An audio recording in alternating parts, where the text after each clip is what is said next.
Gotta love this time of year. Only one can be champion.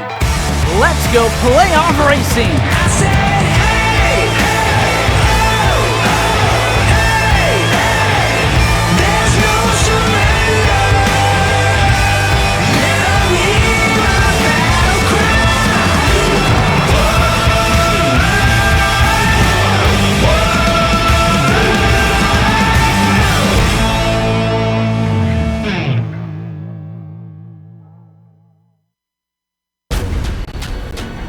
This is the original esport racing game. This is iRacing.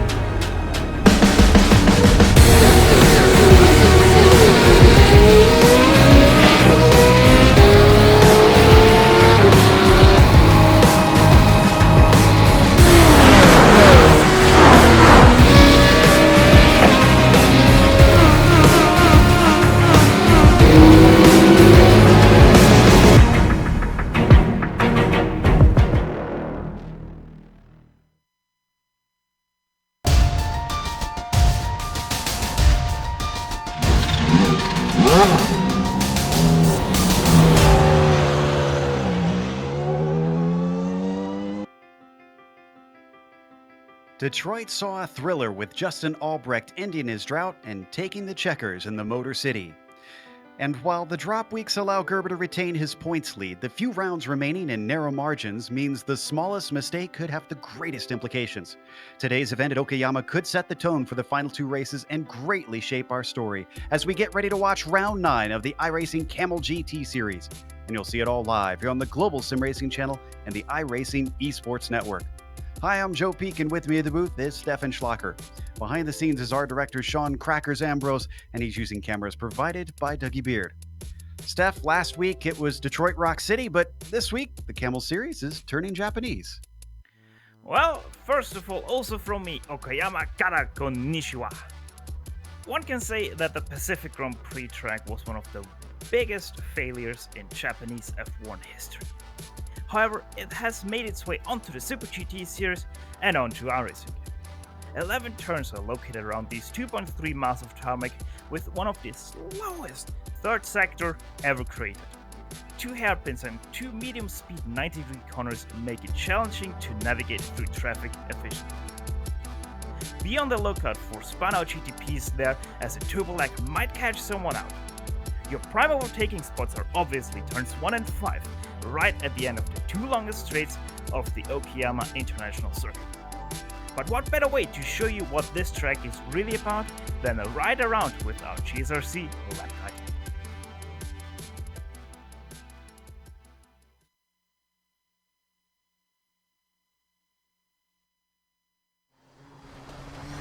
Alright, we've got Clayton McLeod in the GSRC Nissan, so let's do a lap around Okayama.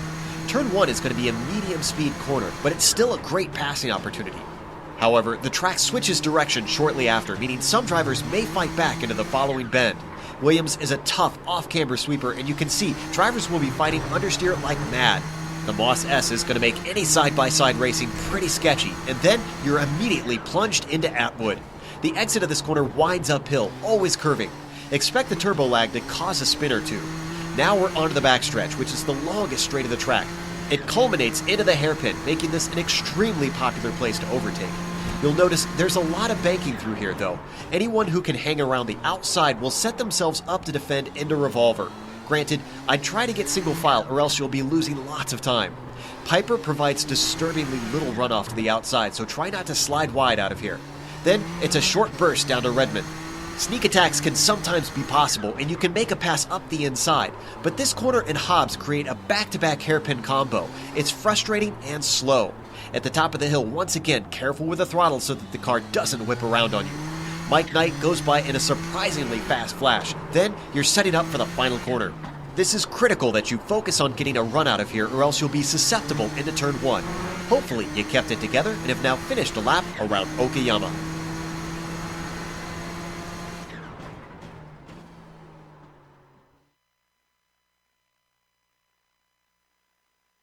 You see a lap around Okayama, and let's take a little glance at the points while we wait for the qualifying to get underway here. Starting with the prototypes, of course, I mentioned that Fabian Gerber is up at the top, and though it says that he is 8 points ahead, that is again with drop weeks. And look, Justin has 12, Fabian does not. Justin actually has more overall points than Fabian, and it is a scant margin. Fabian has had a DNS and a DNF so far, so that is really going to play into how the rest of the season shapes out, just based on if they have problems or not. Phil Lake jumps up one position ahead of Martin Krejcik. Otherwise, Fabian Ruglo stays put where he is in that prototype standings. Steph, what about the GTOs? I've kind of neglected them here in the intro. Well, in your GTOs, you have Rob Olenek still in first place. That is obviously with the 16 points already put in. Nicholas Mucanos, he's in second place, so that's 2 US drivers there in first and second, 23 points behind them. Then we have the first European and the only European in this chart here, Ovid Trengate, 70 points already behind your first place. Riley Thompson, third American in this chart, 81 points behind, and then it's really tight between Riley Thompson and Reed Miller there of Dirty Talk Racing, only 3 points between fourth and fifth in your GTO standings. In your GTO standings, it's looking not so close right now. Michael Haynes, he's in first place, and Simon Araba, he is in second place. We don't have a chart for that because technically there's only 2 drivers, Joe.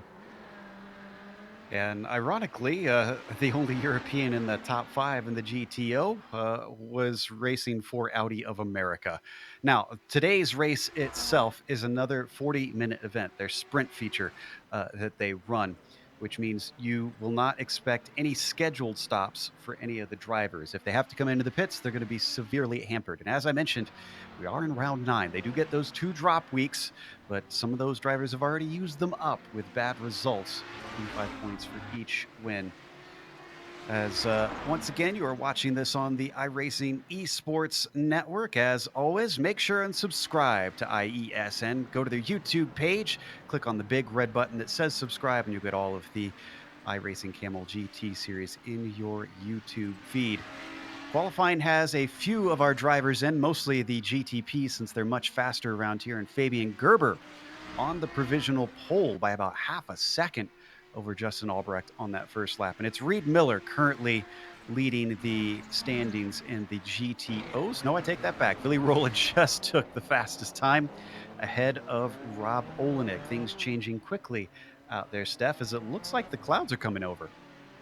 Yeah, it is starting to be exactly that. The big news in the GTOs is not that Billy Rolla is in first place there, because that has starting to become a little bit of a norm here. It's by how much he's in first, because that is nearly a full second, 9/10 of a second to be precise, between Billy Rolla and Rob Olenek. So he really did put down the hammer today. And Albrecht's second lap was faster, but not fast enough. He only got within 4/10, and that has been extended by a wide margin. There is now 7/10 between first and second place. Fabian Gerber is looking nearly unstoppable today. A drastic change from last week when he trailed Justin Albrecht for pretty much the entire race.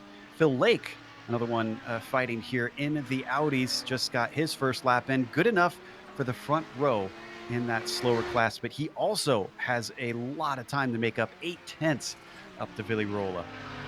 Yeah, and one thing we have to mention is that only the first 2 cars are within a second. So, yeah, Gabriel Legnini down there in third place, he's already 1.2 seconds of Fabian Gerber. Ooh, Olenek just went faster and now bumps himself up into second place, but it is by half a tenth over Phil Lake. So this is not over yet. This is quite a qualifying battle that we've got going on. Alistair Reed comes around to take his second lap. Let's see if he can improve on this 8th place. No, he cannot. About 2/10 down. So the 14th won't be able to jump up. This is Jamie Hall's first timed lap. And that is also good enough for second place and much closer to Rolla, the first driver to get within half a second of the Finn. Yeah, and Phil Lake is now coming through second last at last turn. So let's see what Phil Lake can do. He's right now sitting in 4th place, about a second behind Billy Rolla, Coming now onto the front straight. Let's see what he can do here. That was a fast lap, not fast enough. 28.035 bumps him up into third place. That's good enough to put Olenek down in fourth on the outside of row 2. This is Gabriel Duchesne, who we're watching, but actually, no, he is on a second-time lap now. His first one, good enough to put him on the board. Unfortunately, he is slower than everybody else who has put a lap time in. We're still waiting on 2 of the GTPs to be able to set a lap. Johnny Bell not going to set one as he comes around. He's actually gotten both of his laps in, and he sits in 10th. Newman out of the last turn. Has not set a single lap yet, and this is going to be his only timed lap if he kept it clean and on track. Let's see what he's got underneath him. A 121.3. That's good enough for 10th. He's going to bump Johnny Bell down. Jamie Hall, the next one to cross the line. Once again, a GTO. He's only 2/10 behind your leading GTO. Can he beat that time? 28.1. Oh. That's a solid no. Not going to have the opportunity to start at the top spot, but he's still going to be up front right next to him. So we look at Veldman here coming around. He has not set a time yet, so hopefully this is not an out lap so he can get one in. Let's see what this is going to be. 31.2. That's good enough for 12th in his class, just faster than Michael Haynes. See Jess Coleman coming across the line now as well. Looks like he's on a warm-up lap, so he's not going to get a time in. What about Lago? Oh, Lago's not going to be able to make it back to the line in time. Yeah, pretty much anyone who is riding on track will not be able to be at the line because the time is now up. Yes, it is. So our grid for round 9 here starts with Fabian Gerber on the pole once again, and it is looking very much in his favor based on the qualifying times. Albrecht, 3/4 of a second back in second place. Gabriel Lanini joins the fray and see if he can get himself a podium starting from third. Luis Emerton looking to maybe deny him that chance starting in fourth. Fabian Jungbluth will be P5. He's been improving race after race. Used to be a little bit more towards the back of the pack. Now he is a solid mid-pack driver competing to see if he can get up to the front. Editor Sintes Gallindo starts P6 with Brian Molitor in 7th and J.E. Hyde in 8th. John Keefe starts P9 today. Daniel Newman cracks into the top 10. Donnie Bell has a time good enough for 11th. Juha Ihalainen in 12th place. Gabriel Duchesne 13th. Roy Pruitt, the only of the GTPs not to get a time in, will start behind them. Steph? Villarola, your pole sitter for the GTO class, right ahead of Jamie Hall, who will be lining up on his left side. Phil Lake is in 3rd place. Rob Olenek will line up in 4th. Nicholas Mucanos 5th. Reed Miller 6th. Riley Downey 7th. Daniel Sandro 8th. Alistair Reed 9th. And running out your top 10 on the grid will be Henry Pitkinen in the GTO. Jeffrey White will follow suit along with Alexander Belkman. Michael Hayes, Jess Coleman. He is the first car to not set a lap time in a GTO class. Alongside him, of the guys that didn't put in a qualifying lap, is Javier Lago, Aaron Kertész, and Bradley Graham Solier. Waiting for the pace car to take off, head through Redmond, Hobbs, Mike Knight, and the final corner, and then it's going to release these cars to go. And again, this is going to be a very important race. If Gerber takes the win, that will help him out immensely in his bid, not only to stretch the points away, but to keep himself safe from Justin Albrecht, managing to retake the points lead, especially with the small margins they work with in the points around here. As the Porsche pace car now takes off, Fabian Gerber, who has the pole, will have control. Once that car peels in, you can see they will split the starts between the two classes. The GTOs will give a little bit of space so that they don't get into the back of that class if something erupts between them. And now through Mike Knight, the swift left-hander. There you can see the GTOs taking off now behind them. Porsche pace car peels into the pit lane. Fabian Gerber waits patiently as they come around the final corner. All the GTPs lined up. And he gets a good jump. Green flag is out here for round 9.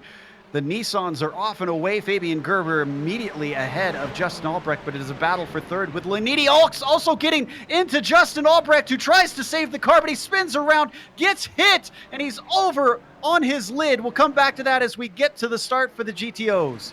Villarola right now defending his first place against Jamie Hall, who's on the outside. Now Villarola gets a little bit squeezed there as there's a GTP coming onto the track again. Villarola, because of that, losing his first place in turn 2. I think that was Brian Molitor trying to find his way back onto the track, but boy, that was messy for the first turn in the GTPs, and already we're seeing championship implications in that incident. As our leaders come up over the hill onto the backstretch, that is Hall leading Rolla. Rolla wants to get back up into the front. Hall desperately wants to hold on to this, knowing that Villy is usually incredibly fast compared to the rest of the field, but he's going to hold him off down through the hairpin and revolver, so the battle is on for the lead. Up at the front of the GTPs, it is Gerber stretching away by nearly 2 seconds over Lanini. And there's a little bit of a pack forming already for, I think that's 7th place right now, right behind Daniel Neumann. About a 4-car train there, all behind him. Actually starts with J.E. Hyde ahead of him. So as we come around the final corner for our GTOs, Jamie Hall doing a good job fending off Rolla. Not really under attack quite yet, but they will have Brian Molitor in that GTP car coming back through pretty soon. He could throw a monkey wrench into things. He's already gotten past the 4th place car of Nick Mukanos. Next up is Phil Lake. And he's going to catch them as they come through the S's. I think actually he'll get him at just the right spot. Up this backstretch here, he shouldn't really get in the way. Yeah, let's see. Actually, Villarola got a good jump. They're out of turn 4, but not enough to right now challenge Jamie Hall. Maybe he can do something with the draft of Brian Molitor. That remains to be seen, but Brian Molitor really slow on the straight. Obviously can break later. Now he's a little bit opening the door for Villarola, who tries to go in there, but Jamie Hall closes the door. Back switches back, left-hander and a revolver, but Hall off course. A little bit rattled by that incident. He gets himself collected and back together. Stays in the lead. Certainly is going to have to be on his guard to keep Rolla behind. They've also got Phil Lake close in the fight, so if those two start tangling, even he could suddenly become part of the mix. In 5th place, J.E. Hyde now gets overtaken by Daniel Neumann into turn 1. Actually, they're still side by side for that 5th place. Neumann with the better launch out of turn 1, but here comes J.E. Hyde back at him through turn 2.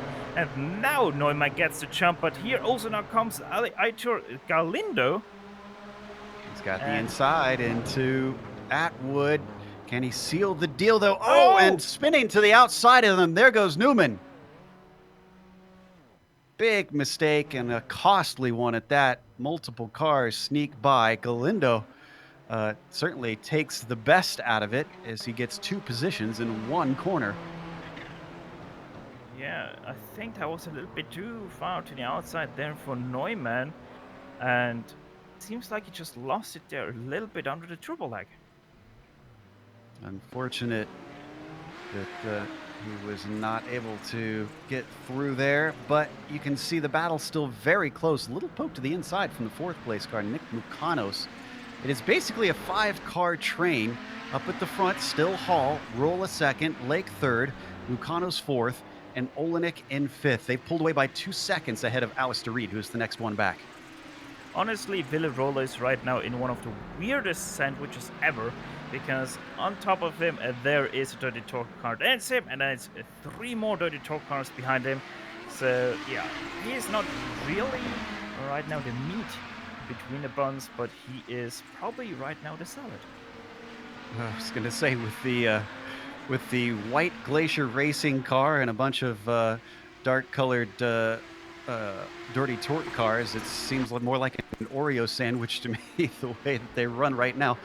Unfortunately for Villarola, he's a little bit stuck and has really not made too many attempts that we've seen, which surprises me because Billy usually is much faster than the rest of the field. I would have thought that he'd be quick to try and get by and stretch away.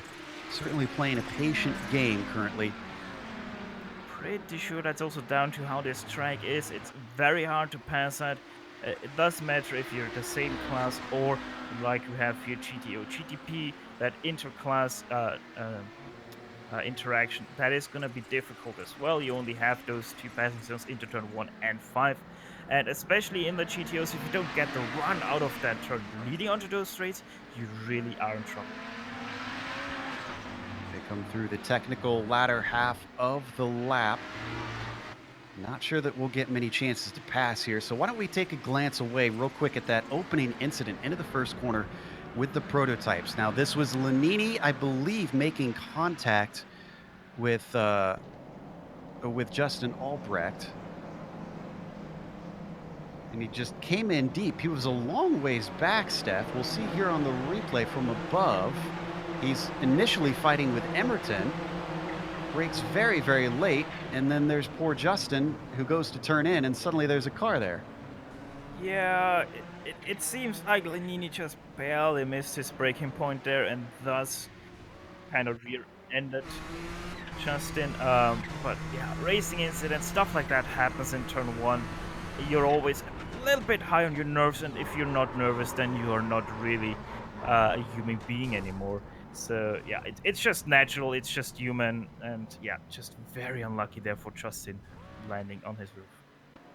Certainly is. We got to go back to the lead for the GTO class. The two Audis up front, Rolla and Hall, getting ever closer. Rolla has a chance to attack. He tries to stick his nose in, but Hall breaks just about even, almost cuts him off, but gives him space at the apex once again with it switching back. But look at the momentum carried around the outside. It almost works out for Billy Rolla. That opens the door for Phil Lake.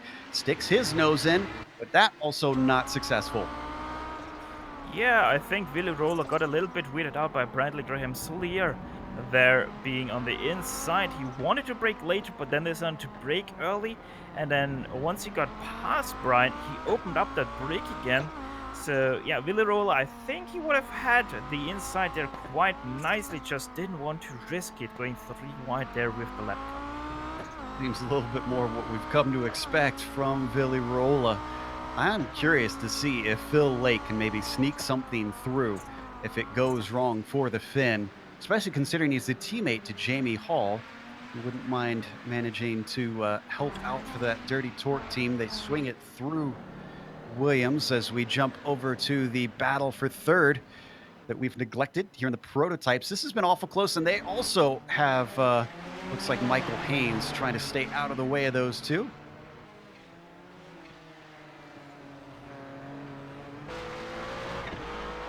Riding on board with Ian Bluth, looking back at Emerton. That traffic really helped out Fabian, giving him a little bit of a gap.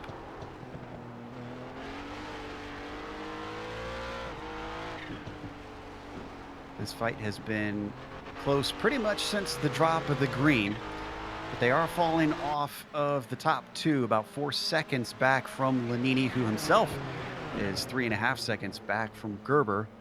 At this point, Steph, I'm starting to think, though, for Gerber, it's... Oh, and what happened to Molitor here?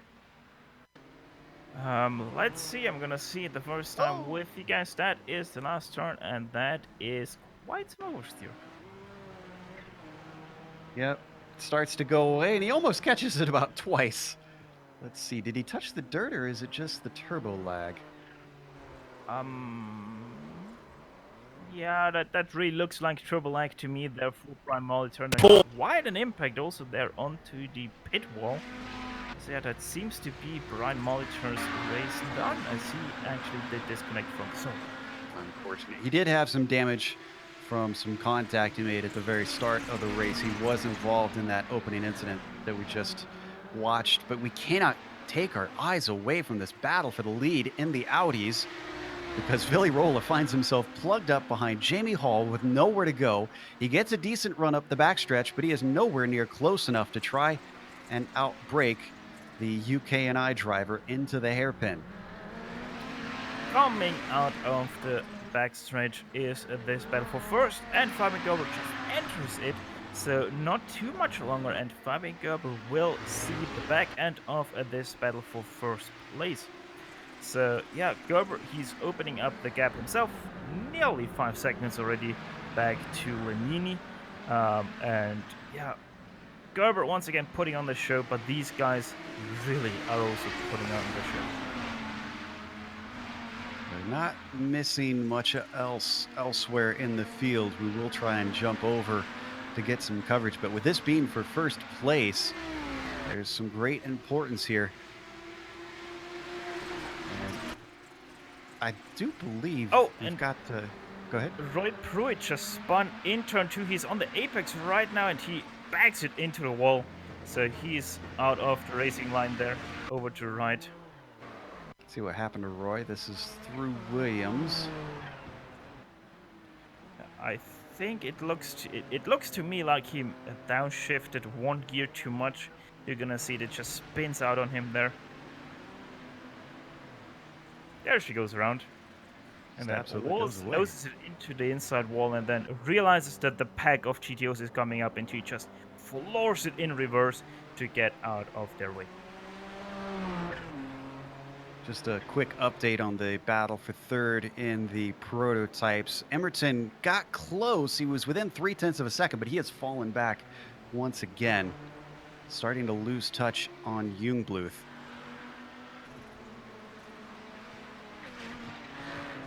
We're barely 10 minutes into this race, and we've seen a lot of action. Can we quickly go to Lanini, because he's right now held up behind 2 GTOs through the Volvo, losing him a lot of time back to Lewis Emerton and Fabian Jungblut. That's really how you can see that interaction between the GTP and GTOs here in this third sector. It's really hard to get past even... Lanini there with quite a tank slapper on the turbo lag, but it's really hard for the GTPs to actually get past the GTOs here because of the superior acceleration that the GTOs have. That was honestly a good catch from him. He nearly lost it. We've got to go back to the lead because Rolla is incredibly close. In fact, I wouldn't be surprised if he tried it into Atwood. He says no, not quite yet. Maybe he's looking for the backstretch. He gets right underneath the rear spoiler of Jamie Hall. Can he get the launch off the corner? I think he's got it. He's going to get a nice slipstream as they speed their way towards the hairpin. He looks to the inside, tries to see if he can get his nose in, but he's just not good enough on the brakes. Here comes the cavalry too. John Keefe and Fabian Gerber trying to find their way through. Yeah, and the thing... And something happened to Lenny. He's down in 4th now. Oh. Did he blow an engine? What happened here? He just slammed the brake. Let's watch on board and listen. See. No. He's still... Lenini is still driving. He didn't blow an engine. He just slammed the brakes, and... yeah. He's carrying on right now like normal again. I wonder if he had a hardware issue.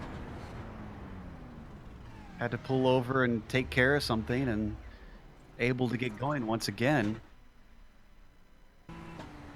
Come back live and unfortunately cost him 2 positions. He's off the podium now in 4th. Jungbluth now promoted to 2nd. Talked about the way he's been improving. This is going to be a nice points haul for him. Emerton up to 3rd as well. And here comes now Fabian Gerber through the leaders of your GTO field. Takes Philip Blake, and now he is behind Villarola and Jamie Hall. That is going to be a little bit hairy there. It's gonna hold up Villarola, as it seems. Yes, it does. Villarola slams the door for Philip Blake. And now he gets hold up a little bit behind the slow Fabian Gerber. Gerber's gonna hold up Hall a little bit, and it all gets paid right back. So though Rolla dropped off momentarily, he regains that. Oh, and a little look to the inside. He's given space. Phil Lake tries to take an opportunistic move on Rolla. It doesn't pay off, but that's going to distract him and cost him yet more time. And once again, Jamie Hall skitters away with a bit better of a lead.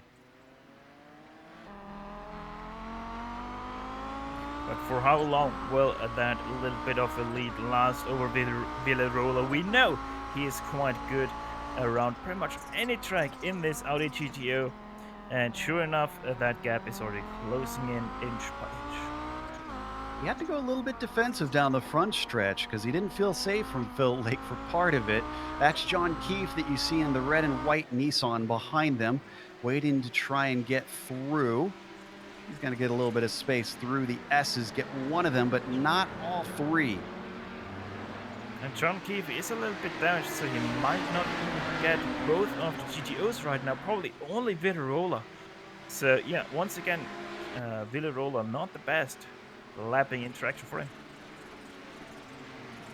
Manages to get to the inside of Villy. Once again, the hairpin just proving a horrible spot for Rolla and PPP traffic. It's getting close for that second place fight. Oh, in contact! That's Emerton running into Gabriel Duchesne. Both of them managed to pull away from it, but how much damage is on Emerton's car? Well, that was a little bit awkward. Now, also, this is his braking point. But yeah, let's have a look at that lapping maneuver. And let's stay with this replay because it causes a battle to erupt between Mukanos and Olenek. There you can see him trying to lap the car around the outside. That's Emerton in the red and white machine. Duchesne in the blue and red. Jungbluth was chasing. And then look at this fight because of that. That's Olenek in the white car trying to get one up the inside into Redmond and then back through Hobbs. Unfortunately, he's around the outside. Mukanos is able to fend him off eventually. It takes a while, though. Yeah, there's still nose to tail. Oh! Oh, no. It just came together with Mukanos. And in that, Olenek goes off course.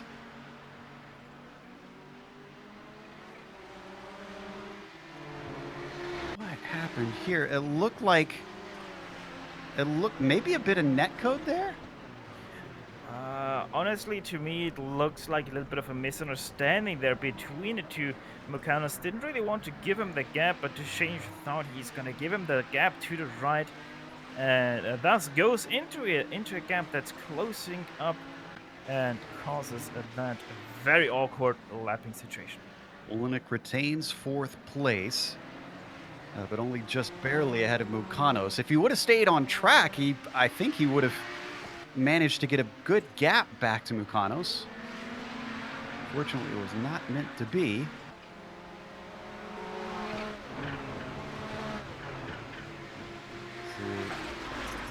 The leaders work their way back into turn one. Still close up here. 0.3 of a second. Rolla has hardly dropped off more than half a second behind Jamie Hall during this entire race. And you have to admit, the number 9 has been soaking up the pressure beautifully. Yeah, he really has been, Jamie Hall, really showing his worth right now. But for how long can he keep Villarola behind? We know Villarola always can step up his game in the race compared to qualifying. And that means quite a lot because he's already quite fast in the qualifying. But yeah, Jamie Hall so far doing an excellent job as he nearly gets a little bit of a love tap there by Villarola. Yeah, that was awful close, but no harm, no foul. He doesn't touch him, and he keeps both cars clean. Let's stay on this, but a quick note about that battle between Olenek and Mukanos. A reminder, those two are fighting for the championship. Though Mukanos is a ways back in the points, obviously he desperately wants to get by to try and close that gap. They're going to lap Michael Haynes here in our lead cars. He's the white GTO staying to the outside. And technically also your GTU leader at the moment. But as already mentioned, that is just a two-car championship. So yeah, Michael Haynes still doing a top job right now. But our focus stays on this lead battle as Villarola once again looking a little bit to the right side. But I'm starting to think that that really is his line into turn one. Not missing anything at the front of the prototypes. Fabian Gerber has actually stretched his lead out to 16, nearly 17 seconds. Right on board with Phil Lake looking at the battle for the lead in the Audis. Emerton's problem's a big contributor, I believe, to that huge gap opening up down in the prototypes. Lake looks like he's struggling a little now. He's fallen off. Yeah, it seems like Lake is struggling a little bit with his times, but he also had a little bit of a slow interaction with Galindo there, who is now in third place of this train. So yeah, I'm pretty sure Phil Lake will be there again in no time as he goes really sideways out of that turn 7. Lap traffic getting between P1 and P2. Galindo going to separate them here through the weaving back and forth uphill hairpins to the top of the hill through Mike Knight. He's going to have to wait until after the final corner here, just not close enough. Now he's able to let them be. And once again, this all seemed to work out a little bit more in favor of our leader, Jamie Hall.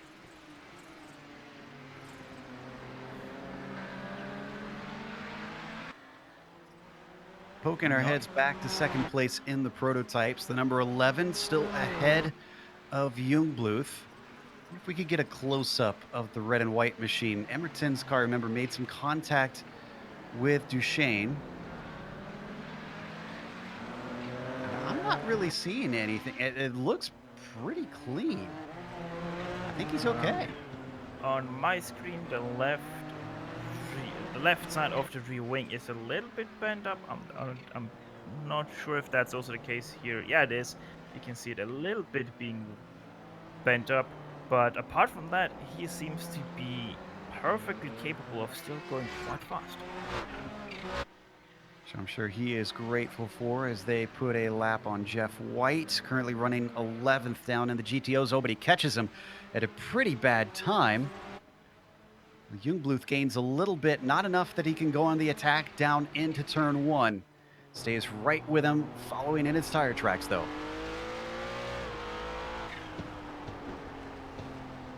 Now past halfway in this race. Ooh, off track there, kicking up some dirt from Emerton. Obviously pushing hard to try and hold back the number 10.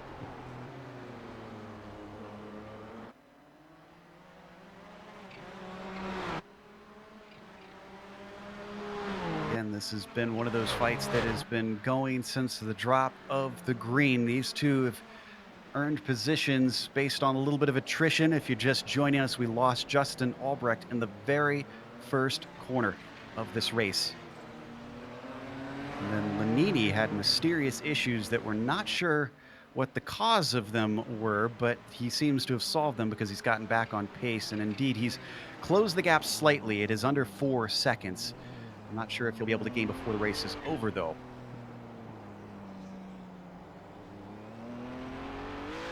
First place in the GTO, still very tightly contested as Ioalainen just gets spun around by Phil Lake. Out of the hairpin, that was a little bit of a trouble like he tried to save, and then Phil Lake nowhere to go. That poor GTP spinning him around, no harm. Really done to Ioalainen, apart from losing out 2 spots to Daniel Neumann and Johnny Bell. That absolutely killed Phil Lake, though. Not necessarily damage to his car, but time-wise, he's now a 1.5 seconds back from the top 2 and continuing to drop. This, what was a 3-car fight for much of this race, is now becoming a 2-horse race. I would nearly go and say that was a 5-car battle here at one point for first place with Olenek and Mukanos. Even though they were just riding in the back and not really been able to do anything, but still they kind of were there putting in pressure. Looks like we got a nice little battle for 8th. We haven't really been able to show much of the mid-pack in the GTOs. These 2 Audis looking to try and sort this one out. That is Downey in the green machine trying to overtake the red and white car of Henry Pitkanen, excuse me.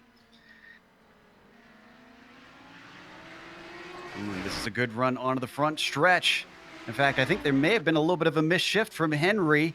He stays to the outside, gives the inside to the green machine, but he is slow on the brakes. Look at Henry come back at him deep into turn one, a little bit too deep. He almost goes off course. Still going to be side by side as it swings back into Williams, giving a lot of room down to the inside does Riley Downey, but it doesn't matter because he manages to carry his speed, and now he's up to 8th. Riley Downey, a streamer on Twitch, probably streaming his race right now. This fight with Henry Pitkanen, who you also might know on... Came together a little bit there. Henry Pitkanen, a known face out of the classic IndyCar series broadcasted by Racebot. And Emerton and Jungbluth were the two GTPs that you saw try and weave their way through. Didn't interrupt their battle. In fact, they timed that to perfection, managing to get by and letting both of the battles continue without really affecting one another. Not often you get to say that in this series. Look at the, you can actually see the damage on the rear of Emerton's car here with our 007 cam. You know that happened last week as well. In behind show, not too far away, Gabriel Lenini. Only 2.5 seconds now between himself and Fabian Jungbluth, and he's closing in about a full second per lap on these two fighting, so we might soon have a three-car battle for that second place. Get a lap comparison between Lenini and Jungbluth to see kind of where he's been chipping away in bits and pieces.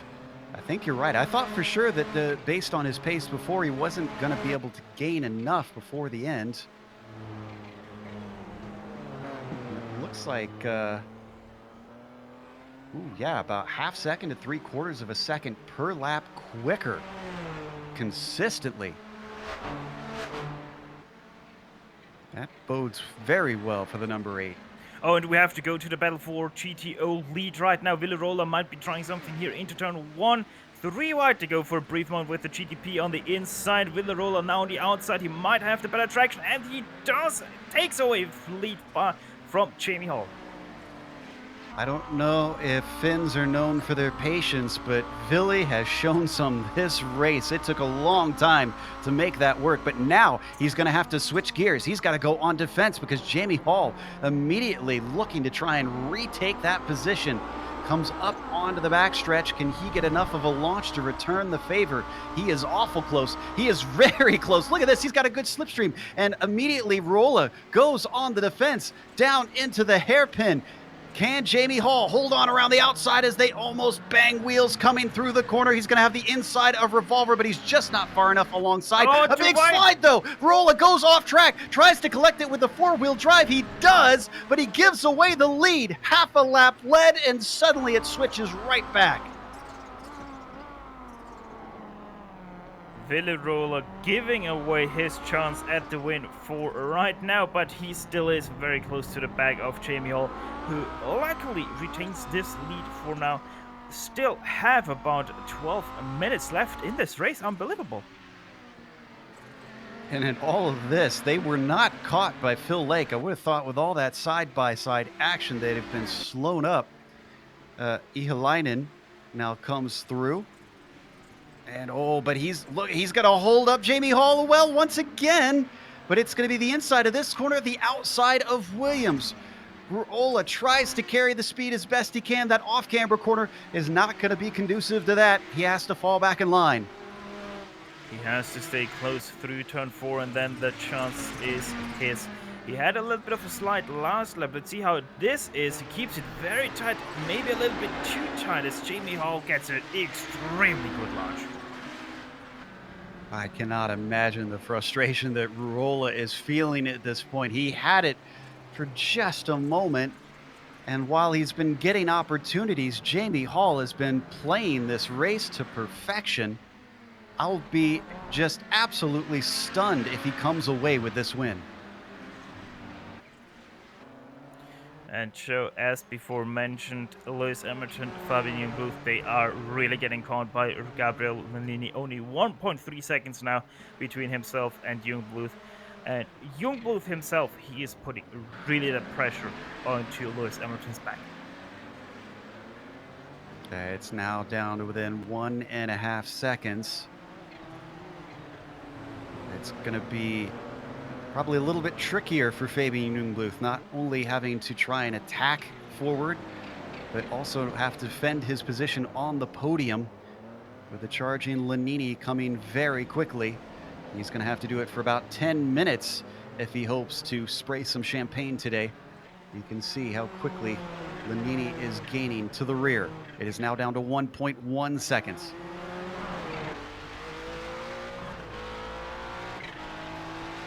On board now with Lanini, showing you how it is to be the chaser of this battle as Fabian Gerber comes around for the second time around the battle for P1. So Fabian Gerber will be lapping the entire GTO field twice in this race. He won't be able to do it one more time in the last 9 minutes remaining of this race. So we ride on board with Gabriel. And don't let the name fool you, though he could still be Italian, I'm not entirely sure. He hails from the Hispano-America Club. So let's see if he can use some of that maybe possibly Italian heritage to find a little bit of speed. As he comes up now within half a second. Oh, and the P1 Battle for GTO is right now side by side. Villerola tried to stick his nose in at the second last turn, ran over the curb and really got himself sideways, and thus not being able to do that. That finally brings Phil Lake close in. You could see him hovering back behind them even before the incident. Wow, that was brave. Does this smack a little bit of desperation though on the part of Rolla? Honestly, not sure right now. It does seem like a little bit of desperation there for Rolla, but I'm not even sure if Finns are capable of desperation. They're capable of winning, and Willy Rolla is very capable of winning. Let's see if he can do it this time down into the hairpin. He looks a little far back compared to previous attempts. They've pulled away from the 4th and 5th place cars significantly. We talked about how it was a 5-car battle earlier. Olenek and Mukanos are still back there, but Mukanos is falling away from Rob, further damaging his chances of taking the fight to him in the final 2 rounds after this.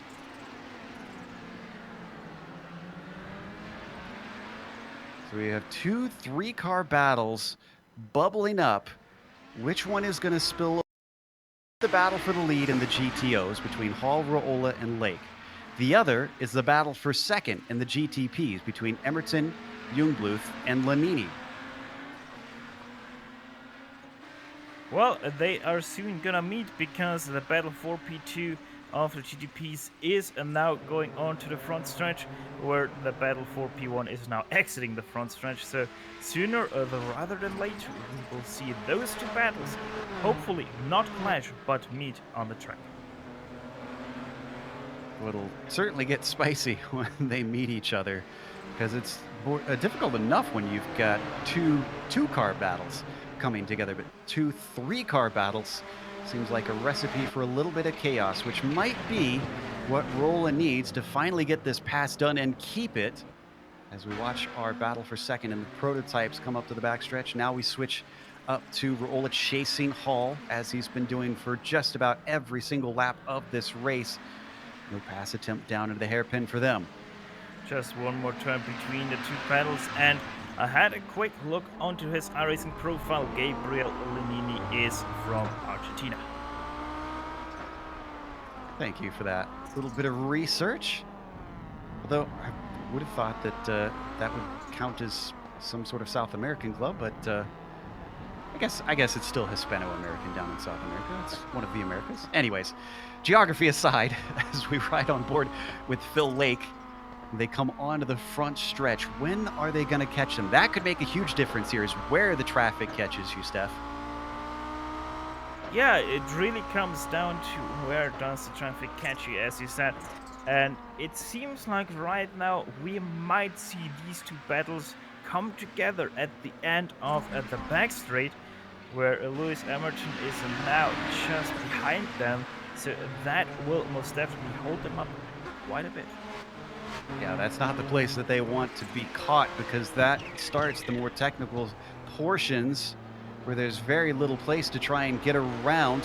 Emerton's going to try and go the long way around on the outside, and he barely squeaks through on Lake. That holds him up slightly. Now he's going to dip to the inside. This could hold up Jamie Hall depending on how late he can brake. And look at that, 3 wide as Billy Rolla tries to take advantage, but suddenly there comes Jungbluth. He doesn't want to get held up as well. Manages to do it without contact, but there is contact behind him as Rolla and Lake make door-to-door banging. They come through Revolver and Piper, and it is Lake who comes out ahead it is Rolla who comes out ahead in second, but he's lost touch with Hall. And here now comes Lanini. This is really bad news for him, being held up by the GTOs now. Through this technical section, it does help him a little bit because they do have the acceleration, but now he finally gets past at least Virola, and now through the front stretch they go. He can finally get past Jamie Hall. Traffic demolished Gabriel Lanini. It is 2.5 seconds up to Fabian Jungbluth after that incident. That did separate our battle for second in the prototypes. Emerton managed to pull a gap on Jungbluth. And though it took away a little bit of our battle for first, actually, you know what? Rolla is already on his way back up there and dropping Phil Lake after that. Really shows how much speed Rolla would have if he would be able to drive alone away from Jamie Hall, but that just doesn't happen at this time. I'll be honest, that went about as expected between those two duels going on. Coming down through the hairpin, Rolla still about 0.7 of a second back on Jamie Hall. Can the UKNI driver, the Dirty Torque teammate to the man back in third, Phil Lake, manage to take away the victory?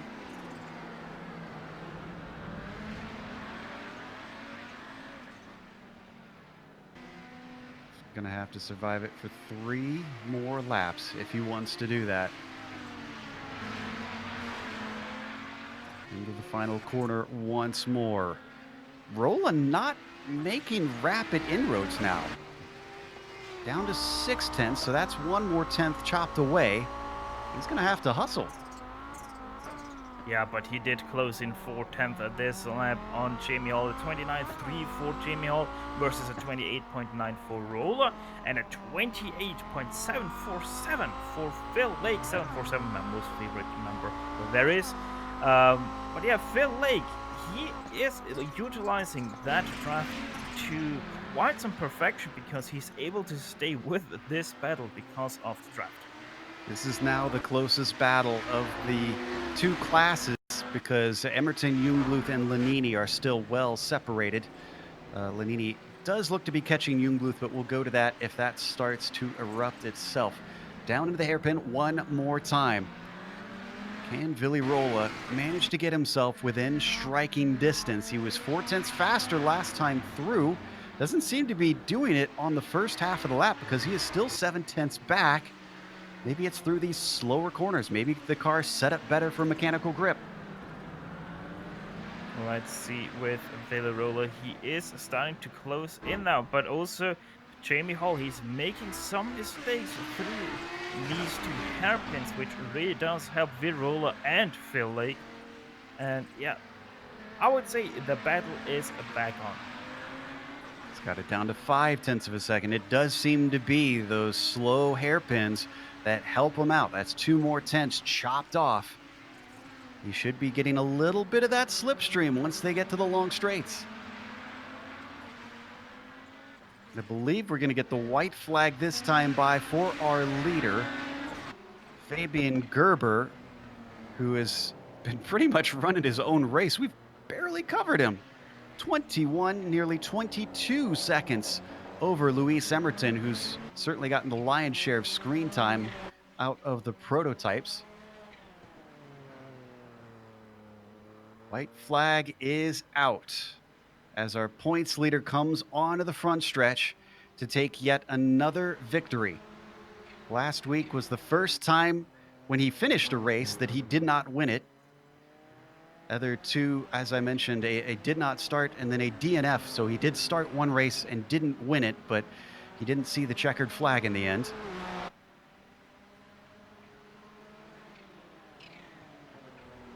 Our GTO leaders are now coming back through the hairpins of Redmond and Hobbs once more. Can Rolla continue to gain? Oh, no. Wow, it looked like he lost time there a little bit. Yeah, I think Jamie Hall is starting to square off. Oh, and there goes Phil Lake.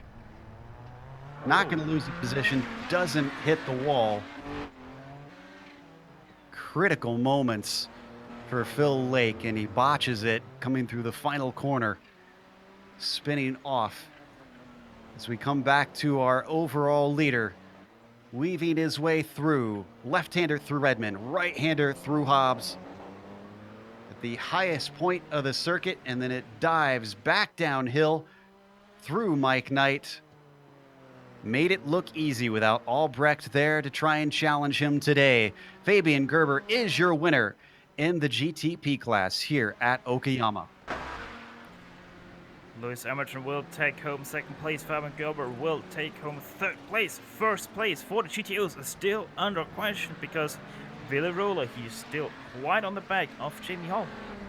That little bit of a gap that he managed to pull the last time they got separated has been absolutely critical in this fight, because ever since Jamie Hall has pulled that, Willy Roller has not been able to close close enough to him to try and attack.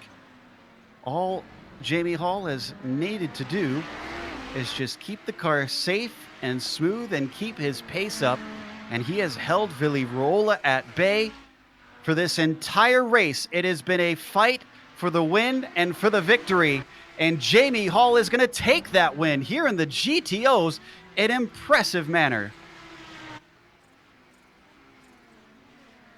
Phil Lake does get that third place well ahead of Rob Olenek, who extends his championship lead ahead of Nick Mukanos. Last GTP on the lead lap looks to be Newman, and I believe Mukanos, our last one on the lead lap in the GTO. So that's going to finish us out here at Okayama. Stick around because we're going to have the official results as well as driver interviews on screen, though, between now and then. You'll see all the upcoming races here on the GSRC.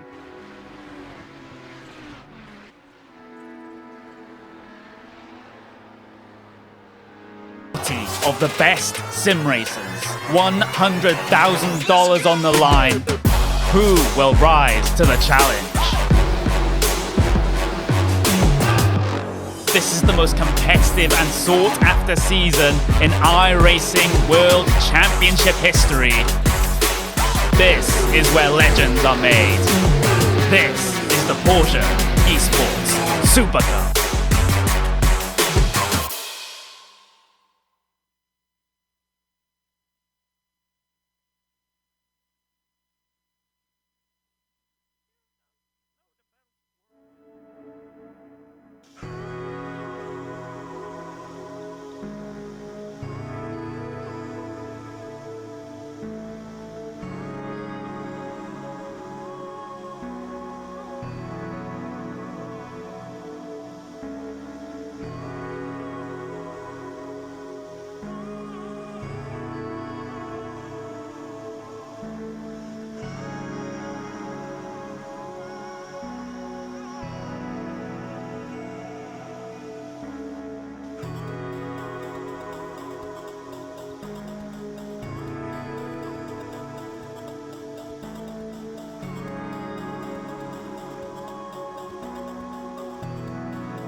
welcome back to Okayama International Circuit. We just watched round 9 here in the Kamel GT series, and we had a great fight, at least for the lead in the GTOs, but it was for second in the prototypes. Let's tell you how they finished it out. Fabian Gerber was our winner, and it was a large margin. You can see there 23 seconds, nearly 24 at the end of the day. Luis Emerton, credit to him. He inherited that second place after those in front had mistakes, but from fourth to second is no mean feat in the talent of this pool.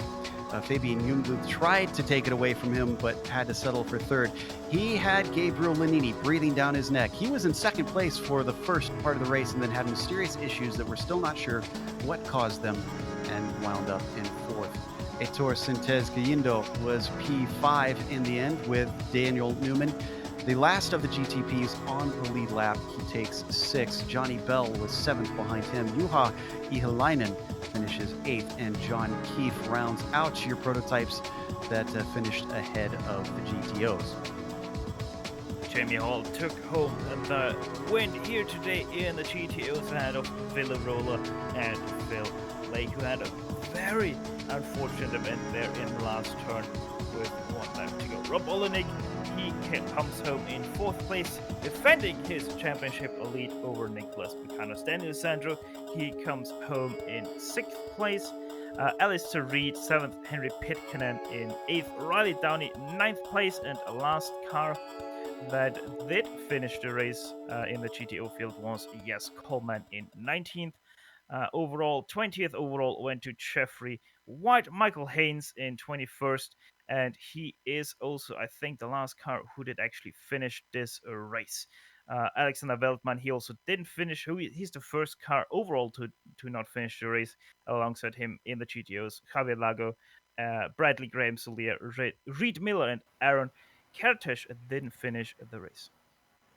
We have our winner ready to talk to us. Fabian Gerber joins us in the booth. Fabian, it looked like a little bit of a cakewalk from your perspective, and normally I would say that was helped by Albrecht's problems in the first corner, but looking at your qualifying time compared to him, do you think it still would have wound up with that big of a gap had he managed to make it through turn 1? No, not a gap like this. I'm sure Justin is always very fast.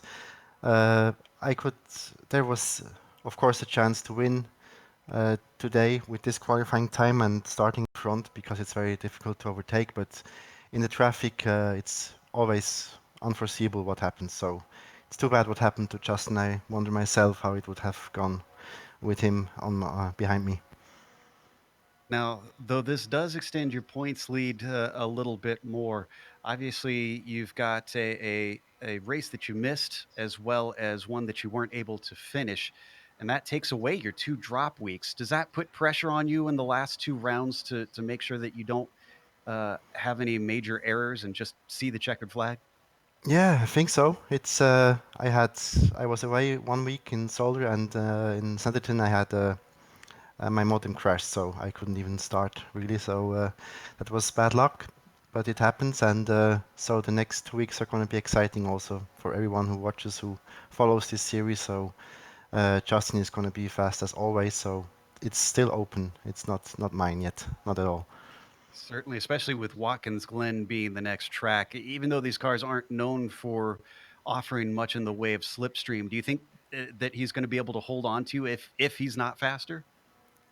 Yeah, I think so. Yes, I always expect Justin to be as fast or even faster. So the race then decides, of course, but I don't expect it to be an easy finish for the season for me, not at all. All right. Well, we look forward to the excitement in the last 2 rounds. Congratulations on today's victory. Thanks very much, guys. See you next week. That was Fabian Gerber, winner in the GTPs. Up next, we have third from the GTOs, and that is Phil Lake. Yeah, and Phil, like you saw quite the battle ahead of you. One could say they were fighting with all their might. How did you feel in behind, waiting for them to make their mistakes? Yeah, it was pretty much just a waiting game for me. I had a few issues with Nissan's first time they came round. and that kind of cut me off from the pack a little bit. And I just used too much of my tires catching them back up, and so I needed them to really slow each other down to give me a chance at the end there. But it was a lot of fun, just trying to find a gap to get through, but one didn't appear. Now, the question is obviously, do you think you would have had enough speed to get past both of them and maybe even try to run away from them? Definitely not run away from them. I think Vil probably had a little bit more speed, at least based on practice before the race.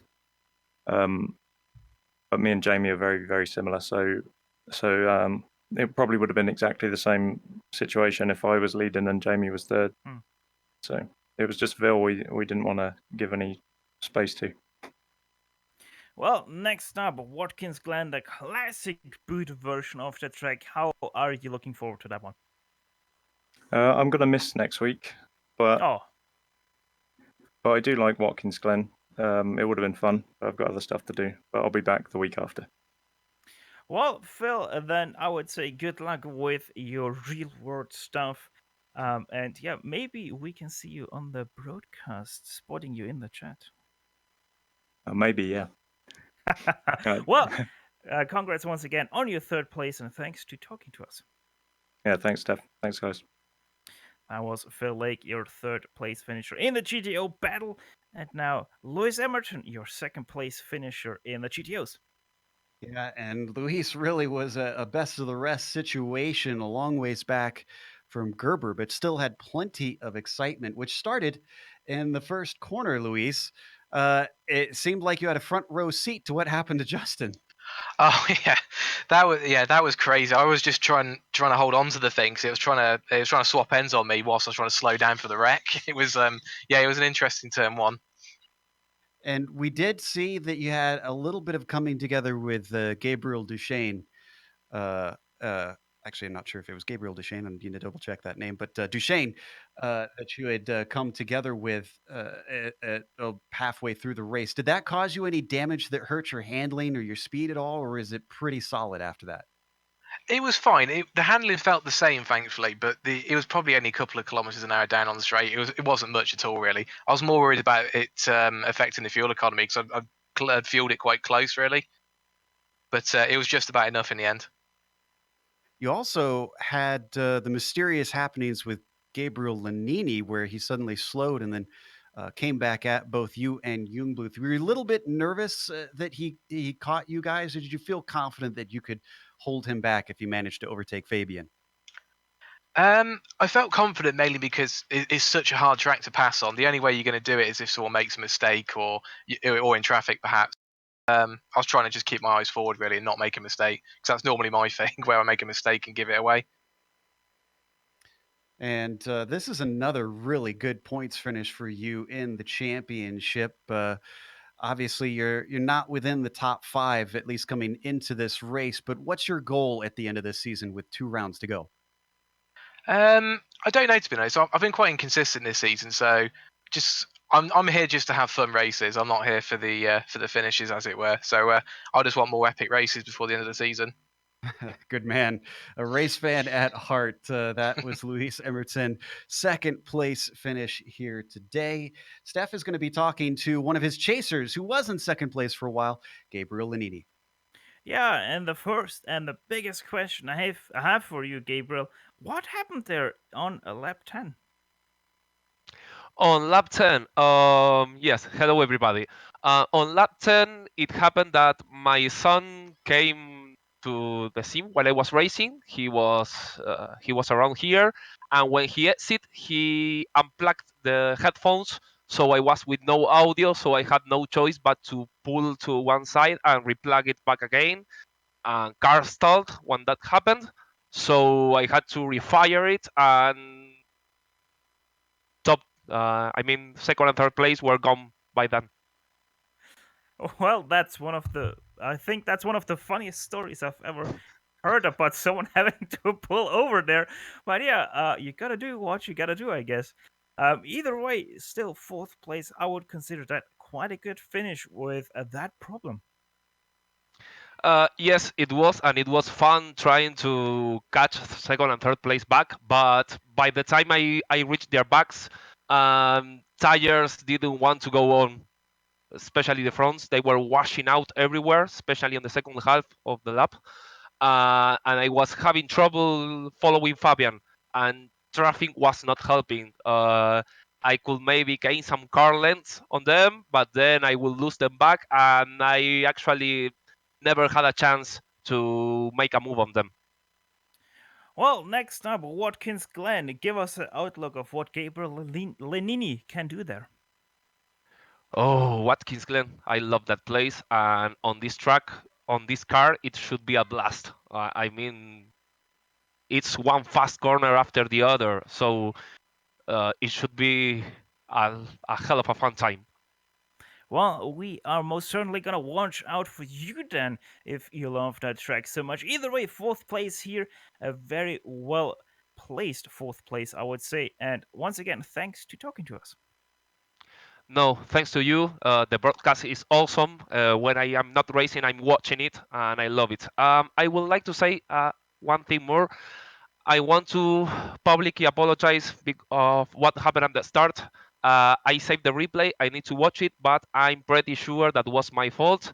I ruined Justin's race and others people as a chain effect. So sorry to everybody. That's not my way of racing.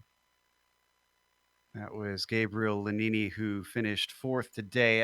It's always good to hear apologies from drivers because that takes a lot to fess up and own up to mistakes.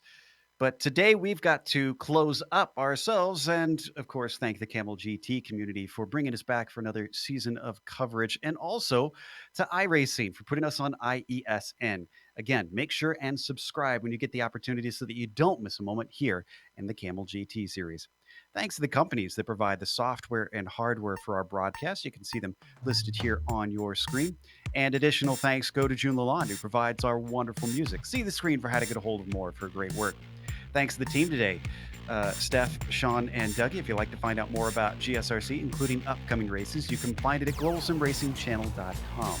We're also on social media. Our Twitter is at GSR Channel, Facebook is Global Sim Racing Channel, and Instagram is GSRC_Graham.